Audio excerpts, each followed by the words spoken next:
It's the Rangers Journal night.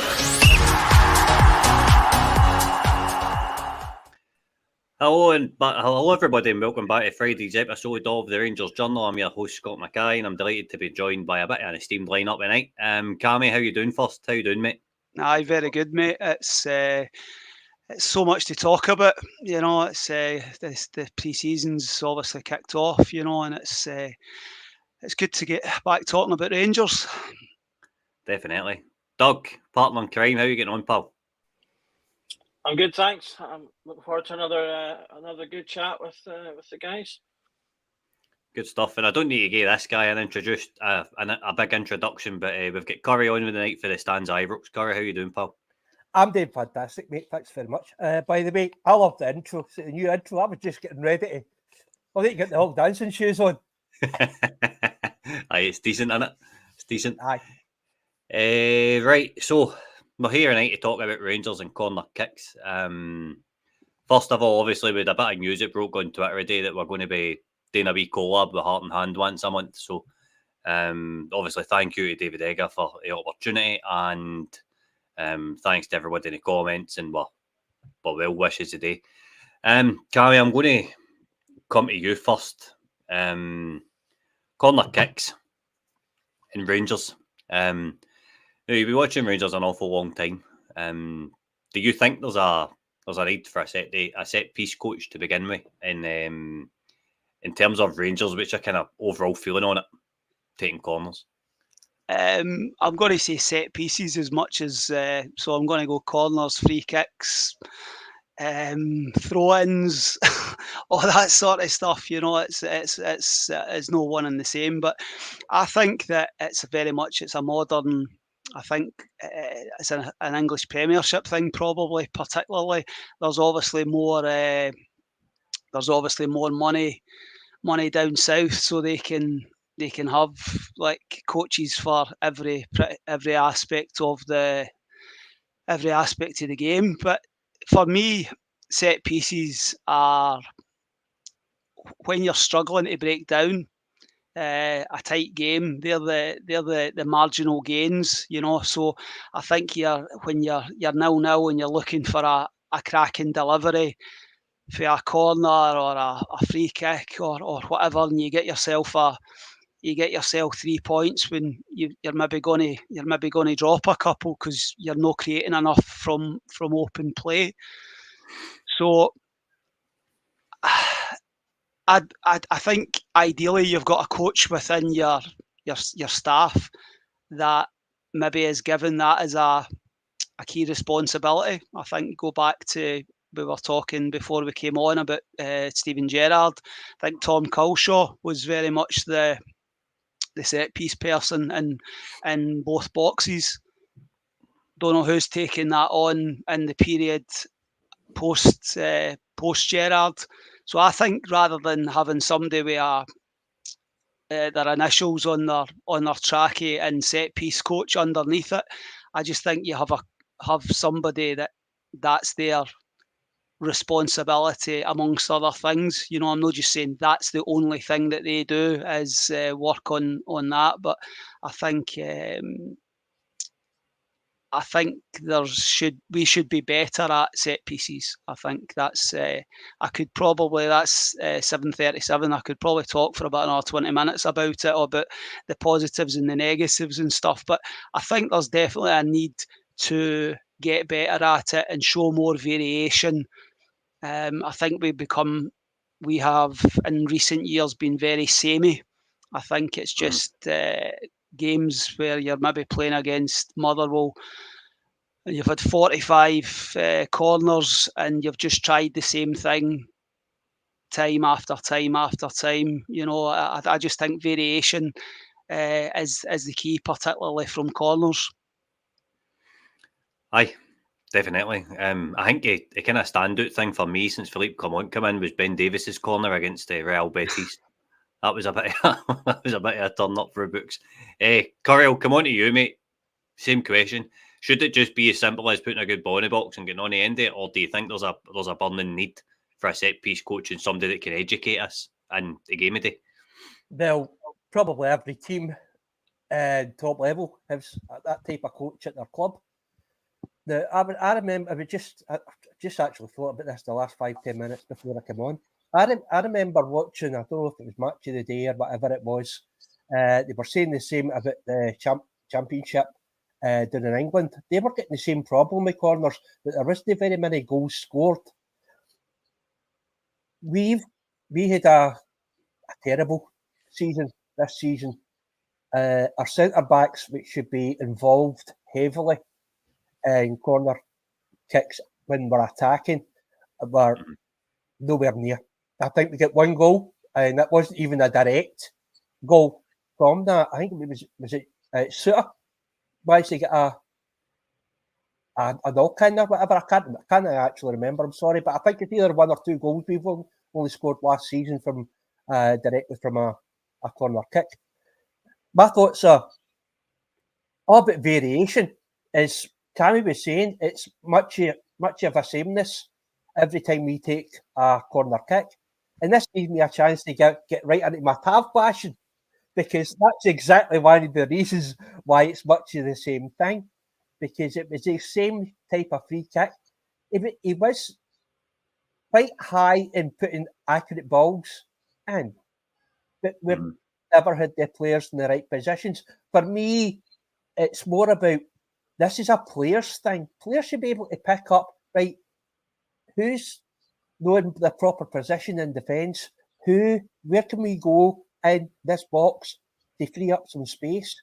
That this should be down to them making space for themselves.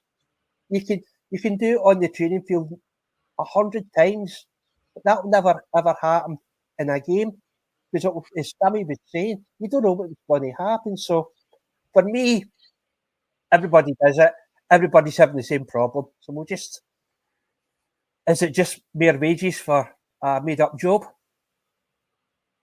Well, I suppose that's one way of looking at it. That's one way of looking at it. But like Cammy's come in and he says, well, I think yourself, he's brought up the Arsenal set piece coaching, the difference that's made to Arsenal this season. Now, they say a keeper can get you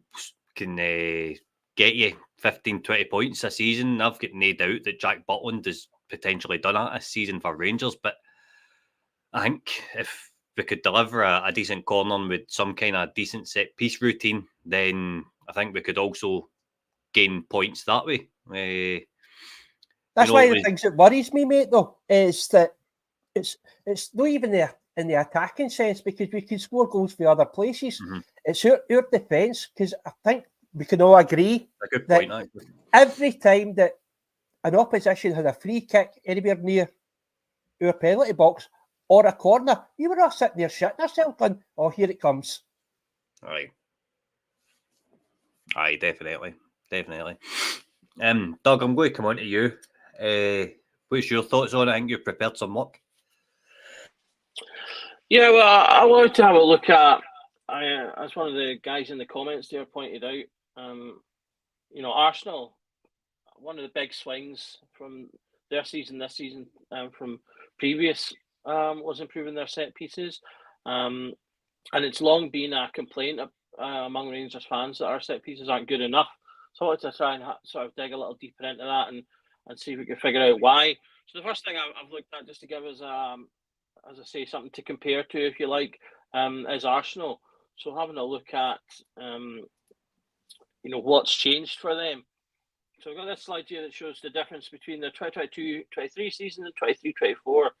So Arsenal went from they'd scored 15 goals from set pieces. So set pieces obviously includes corners.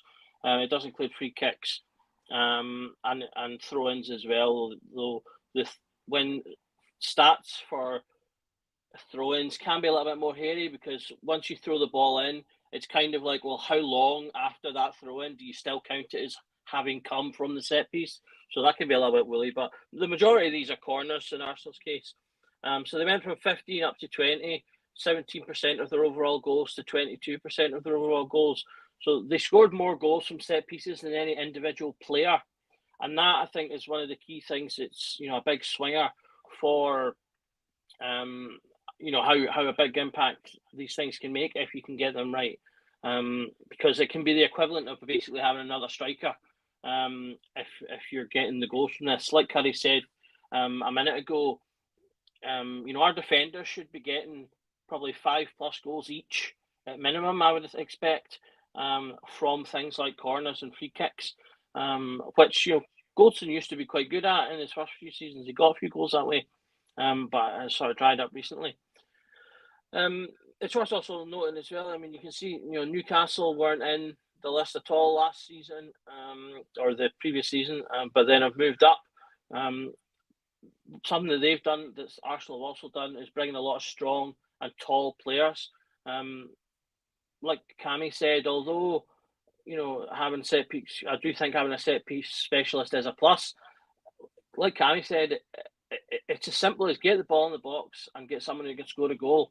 And the easiest way to do that is to be big and be tall and be strong, because that's how you win headers. So, sometimes it's a balance, I think, of, the technical aspects, but it's also a balance of the simple classic things. Just get a big bastard in there and head it in. Simple as. And Arsenal have done that. Arsenal have got, I can't remember now the exact figure, but it was something like 5 or 6 players who are like well over 6 foot. How do we look at our team? We've got quite a lot of players who are over 6 foot, but they're all kind of a little over 6 foot. We've only got 1 or 2 that are really kind of pushing up into the higher heights. If people are interested as well, there's the guy at Brentford over the past few seasons has also been really good. Brentford's set pieces are really strong, but it's getting these high percentages. It's these teams with a high percentages. I mean, Everton, set pieces saved Everton's season. 48% of their goals were set piece goals. That, without a doubt, kept them in the Premiership. So, as well as being a difference at that end, it couldn't be the difference between winning a title as well.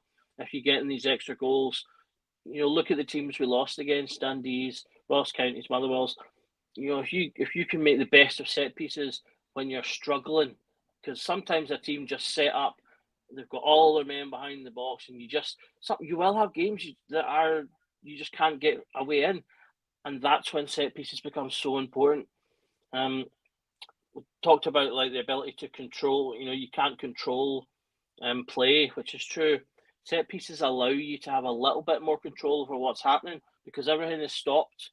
You're in control of the ball, where it goes, as much as your kicker is good. And you can move players about sort of to a degree with your movement. Players will move to follow you, and you see that all the time in corners. People making runs to pull one person away to make gaps for others. And I'll show that a bit later on as well. So, that kind of thing is something that's where you can exert a little bit of control, and so again that becomes really key. So, I'll move on to Rangers and we can comment on that. So this is our set pieces for the last 4 years. 33-34 back. So you can see we're always in the top 2 in terms of the number of set piece goals we score. The percentage of our overall goal tally, however, has varied quite significantly. So you can see last season we were second highest in terms of the number of set pieces, but it was only 13% of our overall goals scored. Whereas the season before, not only did we score the most set piece goals, but they were also 30%, or in fact just over 30% of our overall goals scored as well. And what this really kind of says to me over the sort of the broader course of things is that, in comparison to the people in the league that so we're up against. The other thing you'll also notice is the vast majority of the teams in the top end of these lists are the teams that are at the top end of the season as well. Top end of the league at the end of the season. The majority, I think, it's bang on, except 1 or 2 in the older seasons. So they do make a difference. And what I think this kind of says is it touches on what Curry mentioned, whereas I don't actually think we're necessarily that bad in terms of the creation of the chances. We've been lucky in Barisic and Tavernier. We've had 2 players who are excellent with swinging and crosses. So whether that's corners, free kicks, whatever else, on the whole, those 2 tend to have some of the most accurate crosses in the league. So we've been blessed with that. Now, we might be in a position in the new season where we don't have either of them, so that could be a big change to our numbers. But what's really been the problem, and in particular in the season just gone, is that we're not actually taking those chances. And I can personally remember at least a few from Goldson, where he's got his head to it, but he's just not scoring the goals. He's just not getting them into the goal, and that's really been the key issue. So while I think we can still improve and be more creative and do new things, the biggest problem has actually just been the accuracy, and so that's something that they can work on, which doesn't necessarily need a set piece coach, but they can maybe touch on. But I'll pause there and give someone else a chance. Scott, do you want to come in, and what's your thoughts on the set piece numbers? I've got to admit, I'm actually very surprised, to be honest with you, because I didn't think they were as high as that. I would have said last season we'd maybe have scored maybe 17%, 6 or 7%. I know Goldson was very guilty of not getting ahead on target last season. So I'm not pleasantly surprised, because I still think that it needs a lot of work done. And the fact that Clement's already said in press conferences that he wants to try and fix it in the training field, he certainly doesn't see a need for it. But I mean, you go back to Steven Gerrard when Tom Gulshaw was there, and it was just as easy as putting the ball to the back post and Aribo knocked it across the goal, putting a big guy at the back post. And it doesn't need to be out swingers or whatever. It just needs to be a decent enough delivery, like give a corner taker a target, hit a target, and then work something for there. Cammy, I'll come to you first. What's your take on it all?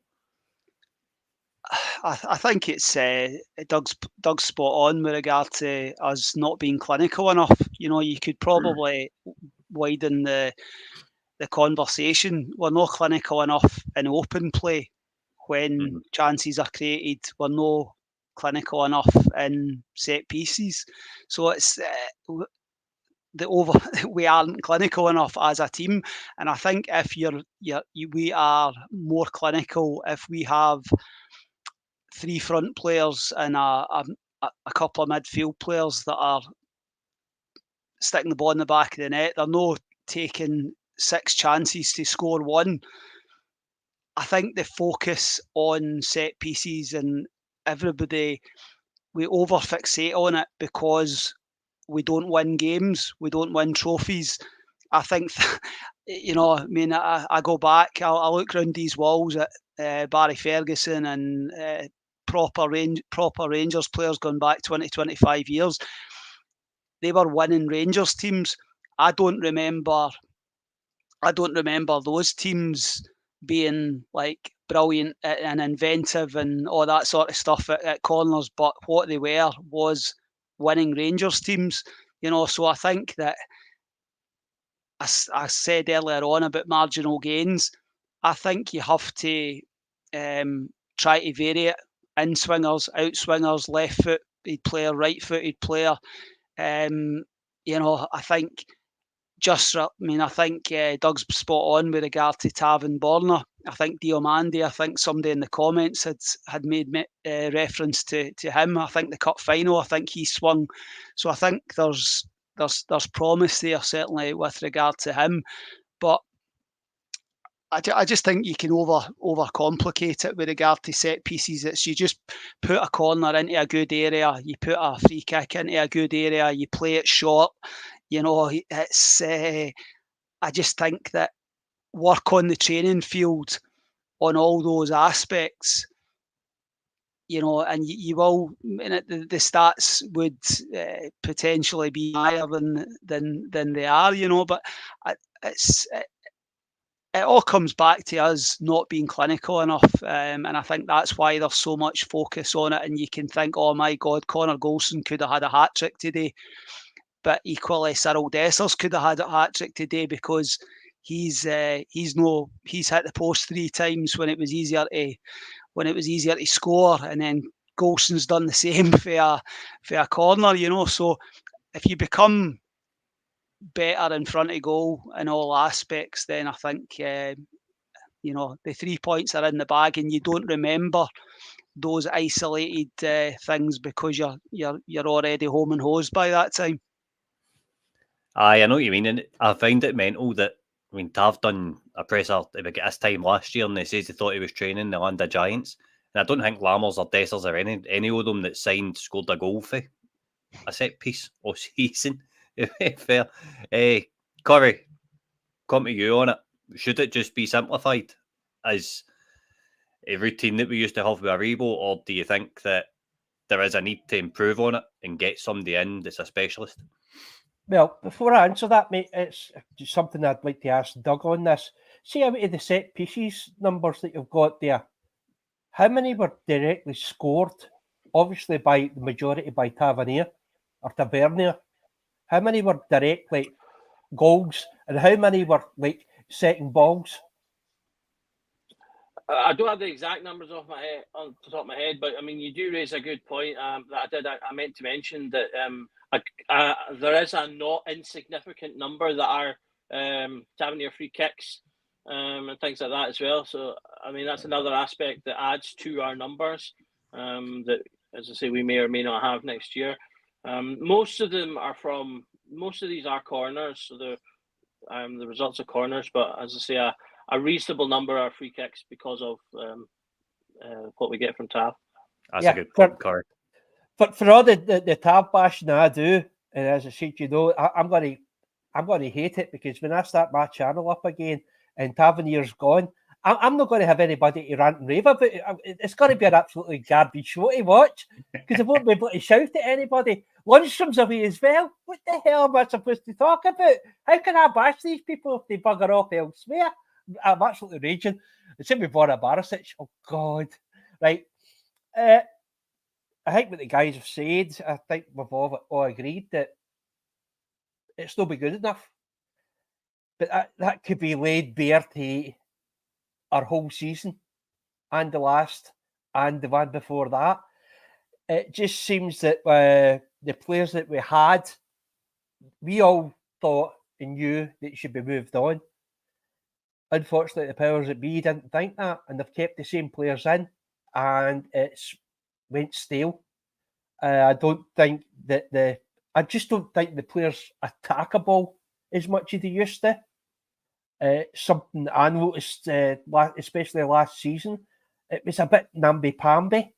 Just people, really lightweight. Our players were getting pushed out the way far too easy by other defences, and I think it was the same why we lost a lot of goals as well, because we were just far too easy getting pushed out the way. But as I said, I don't know what's going to happen in the future.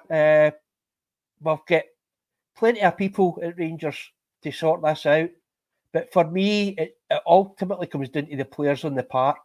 They're the ones that need to identify. They need to be intelligent enough. They need to have enough football knowledge to know what players in defence are weak, who to target, and use that to their advantage. Unfortunately, I don't think that's something that's been happening. Right, Doug, you want to carry on, mate? Yeah, I mean, I think there are a couple of good points raised by the guys there.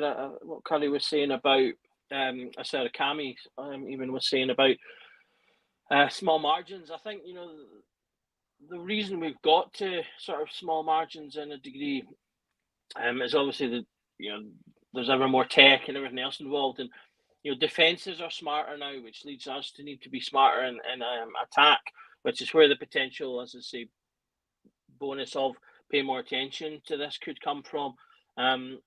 You now see a lot more hybrid defensive styles when it comes to set pieces. So by that, I mean, in days gone by, it used to basically be you kind of did the one of the two. You either, originally you just kind of man marked, and then zonal marking was the rage for a while. But in this current kind of modern game, there's now a bit of a hybrid of the two, and we'll kind of see that a little bit in one of the examples I've got. But where you tend to have a line, a lot of, particularly in the Premiership, a lot of teams will have a line of players who are sort of marshalling the spot in front of the box zonally, and then there's a couple of man markers picking up whoever the main goal threats are expected to be. And that's where your small margins are are coming in. As I say, I think it's interesting when we look at, you're talking about like last year seemed particularly poor, and it was, because I mean when you look at, as I say, both the number of total set piece goals and the percentage, both are the lowest for all 4 seasons.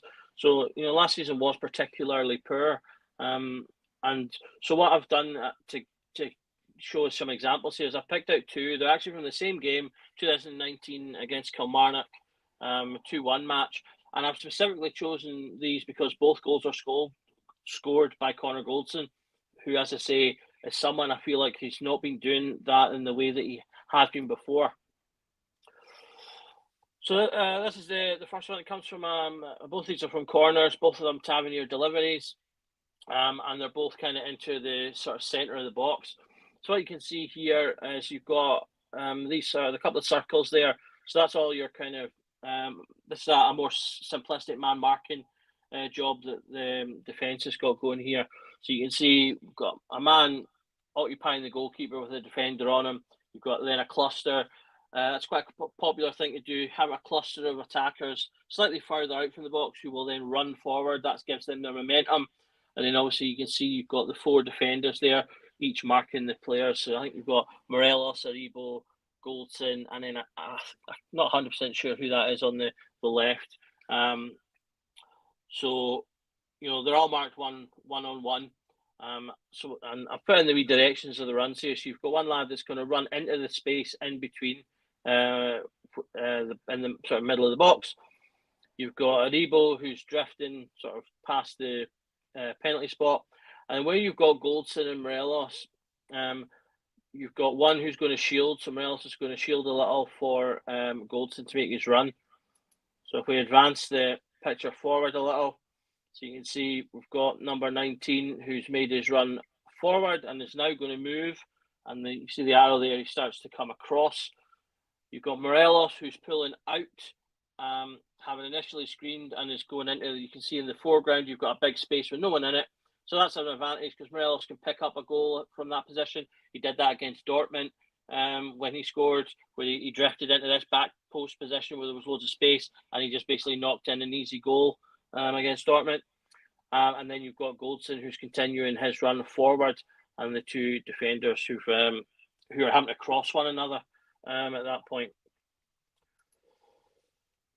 So you then push it on a little bit further. So Morelos is kind of roughly stayed where he is. You've got Arfield.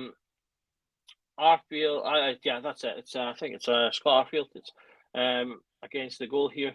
I realise this isn't actually a Goldson goal. That's pushing towards the back post, and then you've got the ball being met in the middle, who's firing it towards goal. You can see the 4 defenders that they've had are now all over the place. You've got one who's ended up on his own at the back post, not really doing anything. You've got the guy marking Aribo, who's successfully pulled him away from where we were putting the ball and basically made him useless. You've got the boy who's sort of half followed Morelos, but not quite. And again, so he's been pulled away from where the ball's going. And Tavernier's delivered the ball smack bang into the middle, where we've now got 2 players and just the 1 defender. So that's been a successful, in my opinion, set piece, because we've ended up with the advantage. The ball's landing in the middle of the box there, which I think both Cammy and Curry have touched on, just getting the ball swung into the middle there. And we've ended up with 2 players against 1 defender, which is exactly what you want. So that leads to the goal, where in this particular instance, the header is actually saved by the goalie. It's actually a really good save, but he drops the ball right in front of Arfield there, who then has a nice easy knock in. So we get the ball. I picked this one out. There was a couple of other similar ones in other games where we did score the goal. I thought I'd pull this one out just because it highlights also having players in the right positions to get knockouts when goalies do save. The goalkeeping can be hit and miss in the SPL, and so you do get a lot of balls coming back into the box from saves, and we can pick up some good goals from goals like that. So that was an overall successful, as I say, free kick in that scenario. The second one, as I say, it's in the same game. This, we can see the hybrid defending. So if you look to the defenders on the kind of right hand side, I've connected them up with this kind of the bluish purple lines and the 3 dots. So you've got these 3 guys here. They're kind of, you can see there's a sort of a channel kind of following the line on the edge of the inner box there. You can see there's a kind of a channel of no players at all. So these guys are largely just zonally marking that area. And then if you look at the defenders on the left of the page, where I've drawn the white lines, you can see each of them have got a man in terms of marking our players 1-to-1. So this is a kind of that hybrid system of marking the area where the ball's coming in, and those 3 guys will pick it up zonally depending on where the ball goes. And then you've got the boys who are following the individual Rangers players themselves. Again, we've got a runner at the back of the screen there who you can see is going to run towards the back of the other Rangers player who's in the middle of the 2 defenders. And then you've got that lad who's going to run straight into the middle, into the heart of that space there, in the centre of the box. So we push that one forward. So you can see those players have all moved into the positions indicated on the previous slide. That now central position is now congested with players. We're still largely 1-on-1. You can see, however, so you've got the late runner who is Goldson in this instance.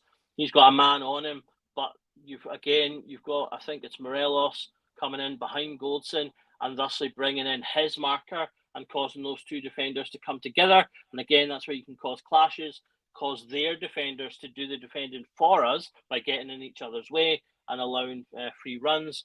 And you've got the other 2 coming into the box as well, which leads to the goal in this particular instance, where you can see you've got Goldson who's gotten in front of his man due to the confusion caused by the runner. And in this particular instance, he just bullet headers straight into the goal from this position. You've got one defender who's standing doing nothing with one of his pals beside him, one of our players. And again, you've got a handful of defenders who are kind of running in the box, but not actually affecting play much, because we've got the ball in deep into that middle spot and got our player to the ball. This time we've done it a bit more with shielding and just a good run. Previously, we did it by forcing an overload. Arsenal are really good at that, forcing an overload into the middle of the box, by getting 2 players on one, and by moving other defenders around. And I think that's probably where we can get the best joy, because we're, by virtue of having, the bigger club, more money to spend, better players, our players are going to be more technically minded, and that's where I think that a set piece coach could potentially be of benefit to us in terms of maybe coming up with something a bit more technical, to move defenders where we want them to be and create overloads for our best headers of the ball to get in and get chances. In terms of what Cammy touched on before, you can kind of take it in 2 ways. You can either go, right, let's have lots of variation, and do it that way in terms of creating chaos in terms of no one knows what we're going to do from one corner to the next. Or the way that Arsenal have done it is a bit more how traditionally we've done it, which is they kind of pick a couple of things and then they just drill them until they're really good. So Arsenal, they tend to have Saka and Rice taking their corners. They tend to always be in-swingers, and they do that pretty much all the time. The person who takes them is also very important, as I've already touched on. Taven and Barisic have been excellent for that. So we need to identify, if they're not going to be there, we'll need to identify new people that can do that. Arsenal went from Rice took something like 5 corners before Christmas, and then did I actually write down? I think there's it down. Yeah, before the winter break, he'd taken 5 corners. After the winter break, he'd taken 22 corners, which gained him 4 assists. They clearly picked Rice out as a deliverer of the ball, put him on the right-sided corners, left-sided corners, and had him taking them all. That's what we've tended to see. We have Tavernier taking all of our right-siders. We've tended to have Barisic take the left, although that has switched up a little bit more recently. So we'll need to pick out those players that we want to do that if we're going to do that kind of system. I personally prefer that because I think it's better to have a few things drilled perfectly than to have 20 things drilled okay. But that'll depend on obviously what style we want to go for. But I think the key thing in Scotland, though, ultimately, and what these 2 corners I think show particularly well, because both of these are under. I should have said as well. I picked these also because they were when we were under Culshaw and thusly had that guy in place. Looking at this, and a lot of the goal corners had a couple of other examples as well, and they're all similar. Dropping it into that space in the middle. I'm doing all these hand motions, and I'm realizing to myself nobody could see any of these. Dropping the ball into that centre space, and then it's just about doing slightly different things to create either the space or the overload to get the chance. So I'll stop talking there and let someone else come in. Do you want to come in, Scotty, and save the people from my voice any further?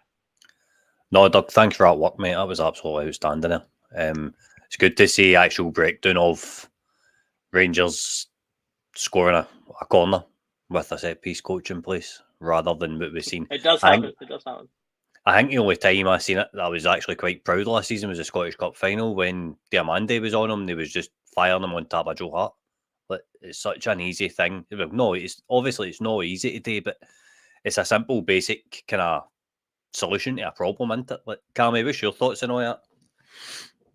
That was brilliant, honestly. Well done, Doug. That was superb. I'm very much now in the camp of first half we could be organised and have the structure that Doug mentions, and in the second half we can have my variation and creating chaos. You know, I like a bit of both. So that goes back to my variety aspect of it. I think that's been my biggest frustration over a long time. It has appeared, apart from the period under Gerrard, that we've just kept doing the same thing and the same thing. The old insanity: if you keep doing the same thing, you get the same outcomes. You know, so I think one of the questions that you asked me before we came on was about. I've obviously watched Rangers for a long time, and who are the best sort of set piece player takers. I mean, there's a lot, but for me, Davy Cooper and George Alberts, and that is from not just corners, that's from free kicks, you know, on either side sort of situation. You know, I mean, the quality of both those players, you know, we don't have that level of quality currently within our team, you know, but they were able to whip a corner in, they were able to dink a corner in from both sides, they were able to be delicate with free kicks, they were able to take the net out with a free kick. You know, they were able to pick out Terry Butcher to score and all that sort of situation, you know. So it's, I think Doug's talk with regard to Arsenal and the Declan Rice example is, you know, I mean, that was very, very noticeable. I always talk about the eye test. You know, I mean, you can look at the sort of stats and all that sort of stuff, but watching Arsenal from the previous season to this season, or the start of the season to the second half of the season, it was very noticeable that the change that they had put in place with regard to Declan Rice, you know. So we have to, and they obviously have their specialised coach. What I think Philip Clement is probably going to just use the staff that he's got at his disposal, and I don't know if anybody, the new coach, is going to come in and be given any extra responsibility sort of thing, you know. But it's an interesting conversation, and it's been thoroughly enjoyable so far. Good. Corey, what's your thoughts? Are we needing a David Cooper in or a Jorg Alberts? God, I wish, mate. I wish what I'd do for an Alberts at our club. Even David Cooper, I know. These guys are like the creme de la creme of that period of our history. They were the best at what they did in every regards. We don't have that now. We don't even have anybody close to that just now. This is going to... I sound like a tough fanboy here. Oh, I hate this. I hate it. Tavernier was probably the most dangerous at free kicks, and he did give defences a fear because they knew if he was on it, unfortunately, that season there, I don't think he was anywhere near as good as he could have been or should have been.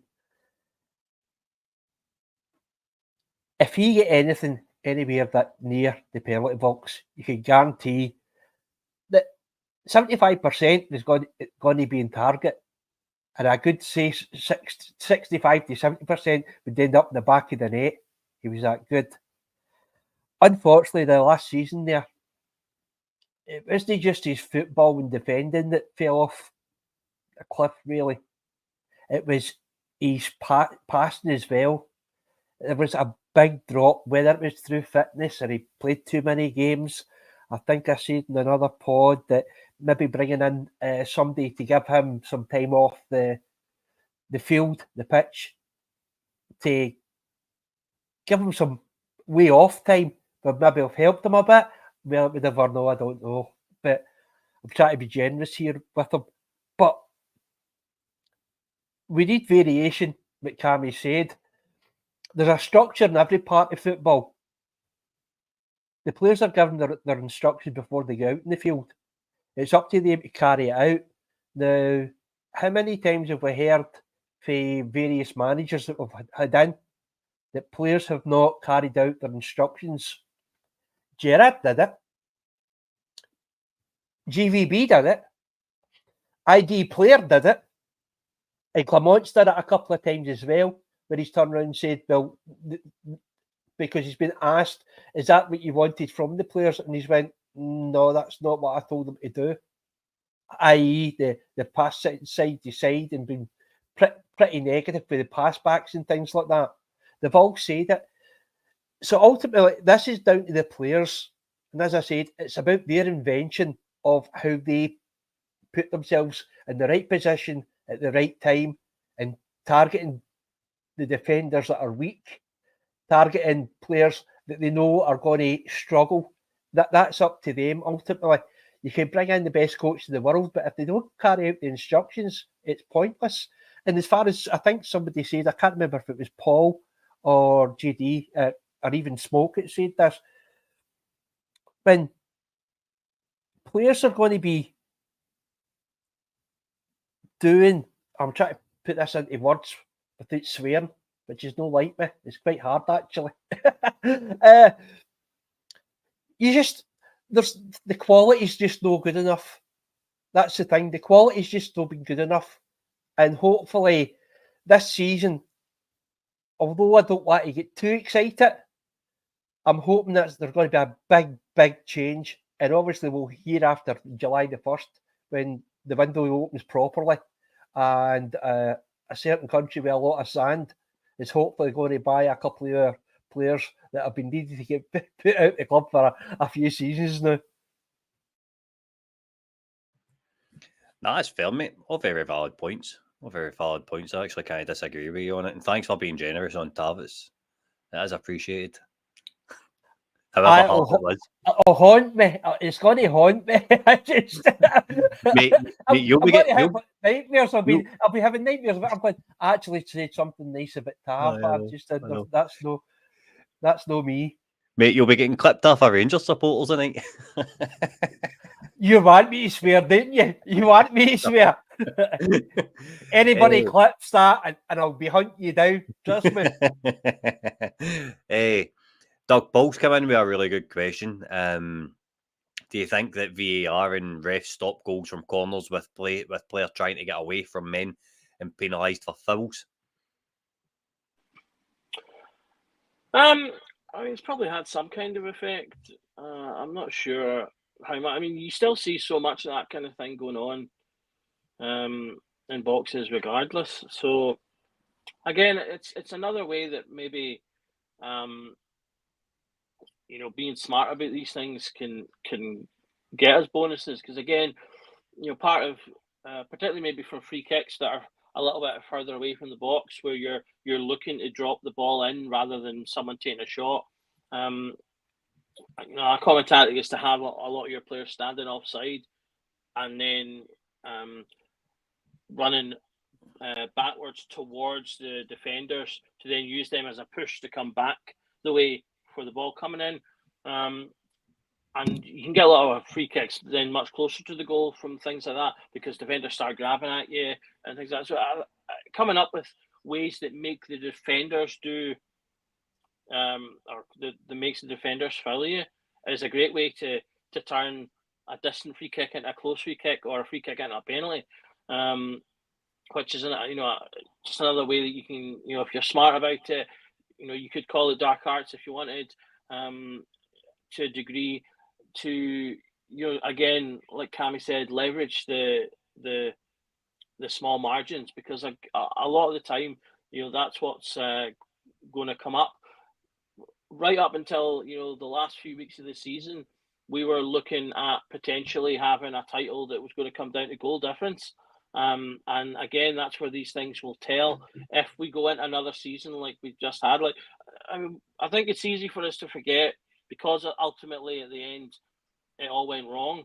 That up until 5-6 games, the season had been pretty good on a whole. We had a big long run of wins. We lost very few goals within that period of time. It wasn't until that final third that just everything. The flan came out of the oven too early and the whole thing collapsed. And unfortunately, I think a lot of people have therefore focused on that period of time and forgotten there was a lot of good work that actually happened before that. But which was largely a result of Clement, which is why I'm still positive moving forward because I'm sitting there thinking, in my mind, it was the errors of the previous regime in terms of he's talked about the poor training, the poor pre-season, players not being fit, injuries. Those were all the things that really started biting at the end. And again, fall into small margins, having players fit when you need them to be fit. And when you need your players fit is at the tail end of the season when everything matters the most. And we had, again, going into that cup final, we had practically a team of players missing from injury. And that's just not acceptable and no good. And again, go back to, Goldson, we had Goldson out, supposedly by injury, whether it was by injury or by choice, either which way, you have what should be or what could have been our most potent player in terms of corner, goal scoring and things like that, not there. So again, it all comes down to these kind of small matters. I probably wouldn't personally pay too much attention to VAR. That'll do what it does. Just I think a couple of the guys have both said, just focus on the game, focus on playing our game, keep it simple and do the things that we can do the best, and then the rest will take care of itself. At the end of the day, VAR should only be a problem if we've not been able to win the game ourselves. We've had games in the past where maybe we've had a VAR decision that's gone against us that should have gone for us, but there's no point in sitting there going, well, it's that fault we didn't win. We shouldn't be relying on something like that to win games. We should be beating teams 2-3, 4-0 anyway, and therefore an errant VAR decision should be irrelevant. We should be looking back and just going, Tav never got his hat trick because of that or whatever, as opposed to we've not won the game. Aye, definitely. Just kind of one last point on it before I really want to speak about Conor Barron's press every day before we finish up. Cammy, I'm going to come to you first on it. Do you think that we need a set piece coach, and what was your thoughts on the way Conor Barron spoke to media today? I'm very much on the fence. I just think we just need to get better at set pieces, whether that's employing somebody or it's making use of the existing staff. I'm not going to repeat what I think variation, no trying the same thing consistently, but I think being more clinical and open play will create loads of chances in open play. Be more clinical in open play. The small margins with regard to set pieces will help you when it's a game that's on a knife edge. A game, the big matches. You look at the games we've by and large played against Celtic over the last period. it's been the odd goal here and there, you know. So I think score the first goal sort of situation, you know, that could be, you know, it could be a tight game, but you come up with something different for a corner that gets you ahead, and then the game can potentially change, you know. So I'm receptive to the idea of a set piece coach, but it's entirely up to Philip Clement and the people making that decision. But I just think that we need to be show more invention and variation to be better and be more clinical. Connor Barron, very, very impressive. I was obviously on the pod the other night with you guys when Kevin Thompson had spoke about him, and I think for his first press conference, I thought he handled it like a seasoned pro. To be perfectly honest with you, I thought he came across as very mature. I think clearly a driven guy. I thought he was very. I thought he spoke very positively about his previous club. I thought he was magnanimous with regard to that, and I think he straight batted some of the stupid questions that he got asked 4 different ways. You know, I just thought he handled it very, very well. I know you talk about young players, they get media trained within an inch of their life and all that sort of situation, and they don't come across as they've got any sort of personality. But I thought he just answered it like you know, I would look at it and go, I'd be proud to have him as my son dealing with a press conference. I mean, he's bound to be nervous. You know, I mean, this is his first week at Rangers. He's obviously adapting to a new training regime, all that sort of stuff, you know. And I think at the end of the week to come out with a press conference like that, I think I said the other night that everything that Kevin Thompson had said about him being driven and wanting to succeed and grasp his opportunity, he certainly gave me that vibe from that presser today. So off the field, he's very much a very positive start. He just has to hit the ground running when he's on the grass, you know. But he done well, Connor Barron. Definitely, mate. Definitely. Corey, same question to you, mate. Do you think we need a set piece coach, and what do you think on a Connor Barron kind of signing overall in his presser today? I've not really had a chance to speak to you properly about it yet. Well, but basically, I think Scott and Doug have said everything that needs to be said about it. And I've had my 10 pence worth and all. Would it help? Maybe. I really can't tell, mate. For me, I just, as I've said, I'm a broken record here. I think it's more down to the actual players. There's somebody on the, right, I think it was Paul that turned around and said about Timmy setting balls. Kyogo is notorious for getting second balls, especially on dead ball situations. So I think that's something that we have lacked, because I think it's the exact same in defence with us. Whenever a ball comes in for a dead ball situation, our players they absolutely panic when they're defending. I think it's the same up front as well. I think they have a complete brain fart. On Connor Barron, I just need to repeat just about everything that Cammy said. I've never heard a Connor Barron speak before. I always thought he was a pretty decent player for Aberdeen, or Aberdeen as we call them. But when he came out and he did his presser and the interview, I watched both of them, and as Cammy said, he came across a lot more mature than I expected. I'm just hoping that he manages to conduct himself as good on the field than he does off the field, because as Gary said, we get the usual garbage questions for some media that come in, and it's the same question asked different ways, 5 times, but different ways. And I think he done well. And I think one of the things I think we were all pleased with, and going by social media, a lot of people are quite happy with it, was saying that he takes absolutely no notice of what's going on with the outside noise, that he'll do his talking on the pitch.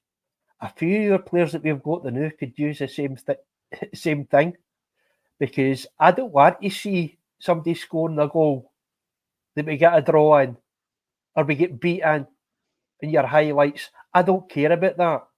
If you put trophies in your cabinet, you can do whatever you want, you can say whatever you want, but otherwise, just keep your mouth shut and go on with it. And everybody knows I'm a big person for free speech and people saying what they want to say, and players should be allowed to do that as well. It's their lives. We don't control what they say or think or how they conduct themselves in their life. But when you're playing for Rangers, there's a wee bit more expectations. So you need to be careful what you say and what you do. You get paid a lot of bloody money.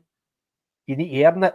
And for me, and this might be a bit premature, far too much premature for me, but I would say that it came across for me as possible future captain material. If he manages to do it on the pitch, I can see him having a future as a captain, whether it's Rangers or another club. But he certainly sounded it. A total plus for me. I'm looking forward to seeing him on the pitch, and I hope he brings us a trophy next year. Aye, well said. Well said. You want to come in here, Cammy? Aye, just while somebody mentioned Todd Cantwell, the other thing that really impressed me about Conor Barron was he said he didn't do social media, which that for me was music to my ears, you know. So that's one stick that he's not going to get. He's not going to get beaten with, by the Rangers support. You know, you're not going to get any end of season videos or any sort of that sort of stuff. You know, so I jest, but I think it was refreshing for a young guy to say that he's not on social media. You know, it's quite unusual, you know, so I'm pleased that when we've done our scouting that we've checked the box with regard to what his social media accounts were, and he's obviously scored well with regard to not having anything, you know, so he's good start, Conor, but I'm sure Doug will have something else to add to this. But that's the thing, Cammy. Keep the social media to us nutcases. That's our job to make an arse of ourselves, no theirs. Aye, 100%. I'm in complete agreement with you two guys, because I think as soon as you come into that club, when you get up the marble staircase, you need to conduct yourself in a certain way, and putting a highlight reel on at the end of a poor season going by Rangers standard isn't a Rangers standard behaviour in my eyes, to be brutally honest. Doug, same question to you, mate. Yeah, I mean, on the set piece coach part, I'll keep that straightforward. I think yes, we should get one, simply because every little helps, to borrow from a famous supermarket chain, and it won't hurt to have them there. So therefore, I don't see the issue in not trying it. One thing we haven't touched on today that I won't go into in depth, but we've talked all about attacking. Set piece coaches will also help you with your defensive side in terms of set pieces, which we've not always been great at either. So that could be another bonus, but that's a discussion for another day. In terms of Conor Barron, also very impressed with his interview today. I thought he spoke really well. He seems like he's got a good head on his shoulders for a young player, which is also always a positive. Like I say, I was excited to have him come in. I do think he can be a good player, whether that's as a rotational to start with and growing into the team, or starting. I think there's potential good things to come from him. I thought it was interesting, mentioned the social media. I'll also be interested to see if that stays true, because there's been a number of players over the past decade who didn't do or have social media before they came to Rangers, but then they did later, because once you come to Rangers, you suddenly have a much bigger audience on you, and that's when having social media can be of benefit to your career.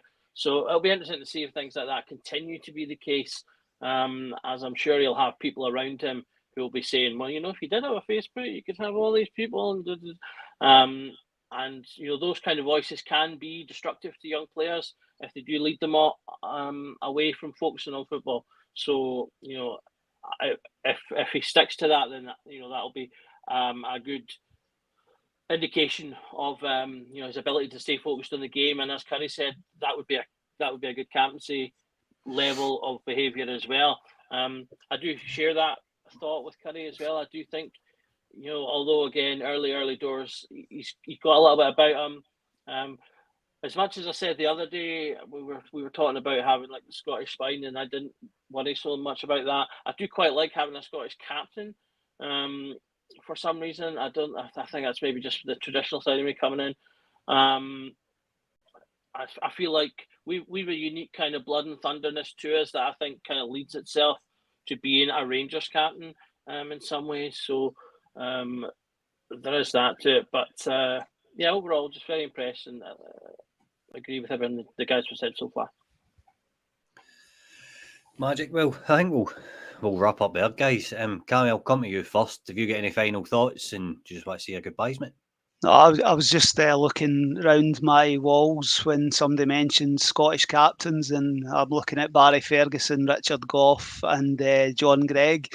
These guys don't come along often. But no, it's been, I think, Doug's spot on with regard to talking about set pieces defending. It's like that's us an hour into this chat, and we could probably very easy. I was conscious of no talking for too long, because we could actually be here for 2 hours talking about the topic matter. But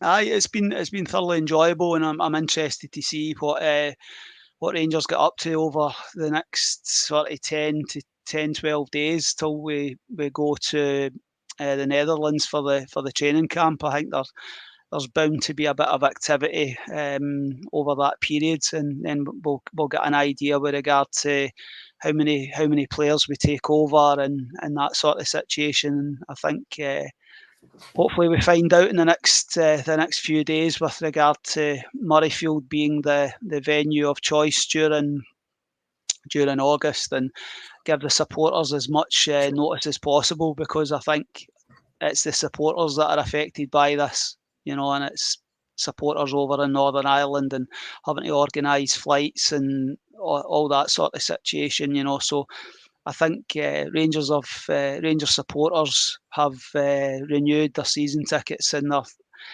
they're tens of thousands. How many new strips have we? What are we on to? 2 new strips by the end of June, and all that sort of stuff. The Rangers support can't put any more. So I think it's up to the club to give a wee bit back with regard to better communication and actually start respecting the support a bit more. So hopefully that starts over the next few days. But I hope everybody has a great weekend. Thanks for coming on, Cammy. Doug, I'm going to come to you. Obviously, thank you again for your hard work tonight. That was absolutely brilliant. You get any final thoughts, and do you want to say your goodbyes?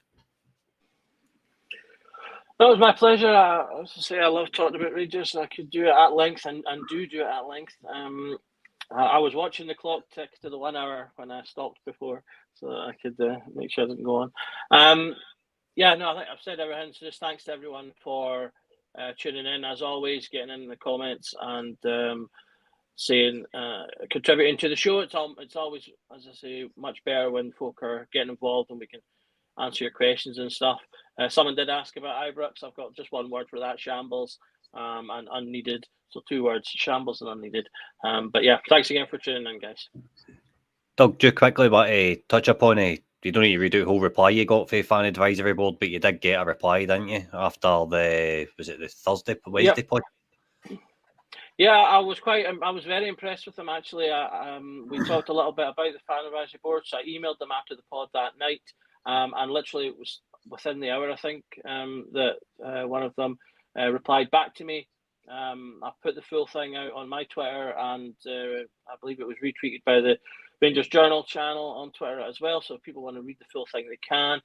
But yeah, basically they just said that they were caught by it as we were. They'd literally met with the club days before the announcement, and so it caught them. They've been in contact with them again since to try and get more information, and they've pushed upon the club how important it is to get information out to the fans as quick as possible.